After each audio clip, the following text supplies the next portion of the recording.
Hello student, welcome to Step Up Academy. तो देखो student, अब क्या होने वाला है भाई।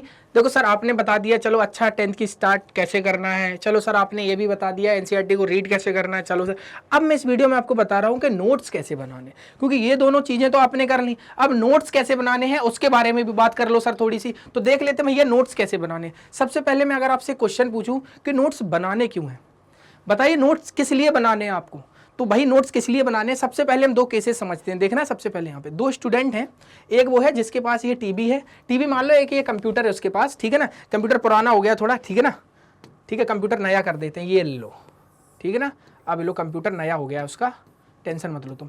कंप्यूटर नया है और भाई पढ़ रहा है यहाँ पे, ठीक है ना, कंप्यूटर पे पढ़ रहा है। एक भाई है जो अपनी नोटबुक्स से पढ़ रहा है, दोनों पढ़ रहे हैं, ठीक है, दोनों ने पढ़ लिया, कोई दिक्कत नहीं सर, दोनों ने तो पढ़ाई कर ली। तो फिर सर दिक्कत आ कहाँ रही है बताइएगा आप, ठीक है। एक ने यूट्यूब से वीडियो देख के पढ़ लिया और एक ने भैया बुक्स से पढ़ लिया। बोलो सर अब दिक्कत कहाँ रही, पढ़ तो दोनों ने लिया है, तो फिर दिक्कत कहाँ रही है। या फिर बहुत से स्टूडेंट ऐसे होंगे जो टॉपर होते हैं ना, वो उनके नोट्स को कॉपी कर लेंगे और उसी से पढ़ लेंगे। तो बोलेंगे सर हमें नोट्स बनाने की भी क्या जरूरत है। बिल्कुल सही बात है, क्योंकि आपके नोट्स तो बन गए। अब मैं आपको बताता हूँ जरूरत क्यों, सुनना मेरी बात।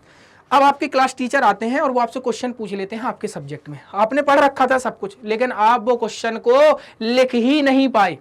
समझ गया कि नहीं, आप उस क्वेश्चन को लिख ही नहीं पाए कि किस तरीके से हमें उस क्वेश्चन का आंसर लिखना है। तो बेटा ये प्रॉब्लम ना हो, इसलिए हमें अपने सुनहरे हाथों से सुनहरे नोट्स बनाने हैं। समझ गया, इसलिए हमें नोट्स बनाने होते हैं। तो कोई पूछे भाई नोट्स क्यों बनाने, तो इसलिए बनाने होते हैं ताकि आप हमसे कोई पूछ ले कि बताओ इस क्वेश्चन का आंसर क्या है, हम लिख ही नहीं पा रहे हैं। समझ रहे हो कि नहीं, क्योंकि आपने पढ़ तो सब कुछ लिया, अब आपको लिखने की भी आदत नहीं। तो नोट्स जब आप लिख के बनाते हो तो आपको बहुत सारी चीजें याद रहती हैं, इसलिए हमें नोट्स बनाना है। बोलो सर अब बनाना कैसे, तो ठीक है, जब टीचर पूछ लेता है तो कुछ इस तरीके की स्थिति होती है, आए सर क्या पूछ लिया आपने, हमको तो पता ही नहीं है, तो इसलिए हमें नोट्स बनाने होते हैं। अब सर बनाने कैसे हैं तो उसको भी देखते हैं। तो देखो सबसे पहले बनाने के लिए कंसेप्ट क्लियरिटी सबसे पहले करना बहुत जरूरी है।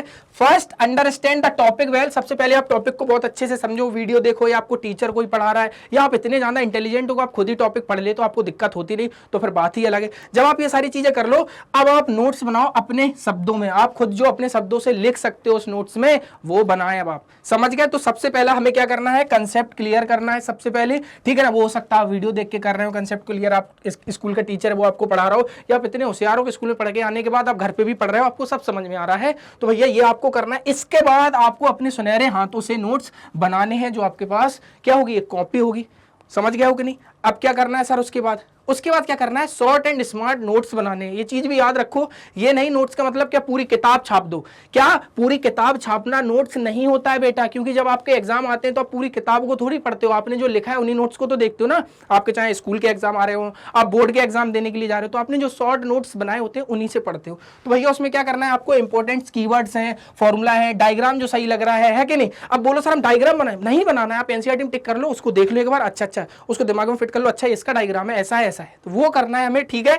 इसके अलावा जैसे एग्जांपल में मैं बताता हूं, जैसे मान लो माइटोकॉन्ड्रिया का नाम आप बायोलॉजी में सुनते हो, तो हमें पता है power house of the cell बोलते हैं। तो देखो एक की कंसेप्ट हो गया है कि ना, एक कीवर्ड टाइप में हमने इसको याद कर दिया कि power house of the cell क्या होता है, माइटोकॉन्ड्रिया होता है। ऐसे में फोटोसिंथेसिस की बात करते हैं, ठीक है ना, तो भैया उसमें पता है happens in chloroplast, needs sunlight plus CO2। तो देखो आपने इतनी बड़ी प्रोसेस को छोटे से वर्ड में लिख के खत्म कर दिया, तो ये चीज आपको याद आ जाती है जब आप उसका आंसर लिखते हैं। तो कुछ इस तरीके से हमें लिखना होता है शॉर्ट एंड स्मार्ट नोट्स में।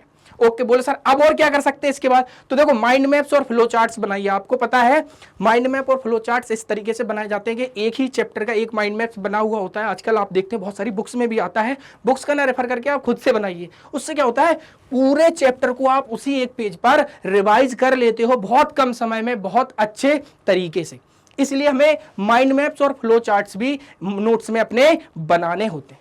और क्या करना होता है सर, अब देखो बहुत सारे लोग क्या करेंगे, कलर कोडिंग और हाइलाइटर के यूज करते हैं। देखो बेटा मैं आपको एक बात बताऊं, बहुत सारे बच्चे अब ये सब देखने के बाद क्या है, एक लेंगे रेड कलर, एक लेंगे येलो कलर, एक लेंगे ब्लैक और ये ब्लू, इतने सारे आपको हाइलाइटर यूज नहीं करने नोट्स में। आप एक सिंपल से ब्लू और ब्लैक पेन और आप पेंसिल, और अगर आपको कोई काट कलर पेन रखना हो तो भले, इससे ज्यादा पेन का यूज मत करो बेटा। बहुत सुंदर अगर आपने कॉपी लिखी है तो बोर्ड में आपकी कोई कॉपी लेके नहीं जा रहा है इधर से कि चलो दिखाओ कितने अच्छे नोट्स लिखे, आपको वो चीज समझ में आनी चाहिए बस, है कि नहीं।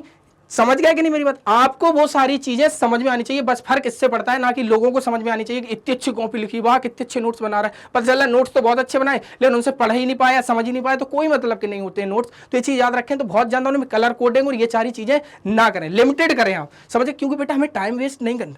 आप नोट ही बनाने में इतना सारा समय बर्बाद कर दोगे, वो वाले नोट नहीं, पैसे वाले नोट्स नहीं, हाथ से लिखने वाले नोट्स, समझ रहे हो कि नहीं? समझ रहे? तो जब आप उसमें इतना सारा समय वेस्ट कर दोगे तो जो आप नोट्स बनाए हो उसको रिवाइज कैसे करोगे? इसलिए उसमें जानना कलर कोडिंग भी नहीं करनी होती है, एकदम सिंपल से बनाओ, बढ़िया, कोई दिक्कत नहीं है। तो इस तरीके से हमें एनसीईआरटी के नोट्स बेटा बनाने होते हैं। तो अब आप मेरी बात समझे कि किस तरीके से हमें एनसीईआरटी के नोट्स बनाने हैं, ठीक है ना? किस तरीके से नोट्स बनाना है, तो आप इस वीडियो में समझ गए होंगे कि हमें नोट्स इस तरीके से बनाना है। तो उम्मीद करता हूं ये वीडियो आपको पसंद आया होगा। वीडियो पसंद आए वीडियो को लाइक करें, चैनल को सब्सक्राइब करें। तब तक के लिए मिलते हैं नेक्स्ट वीडियो में। Thank you.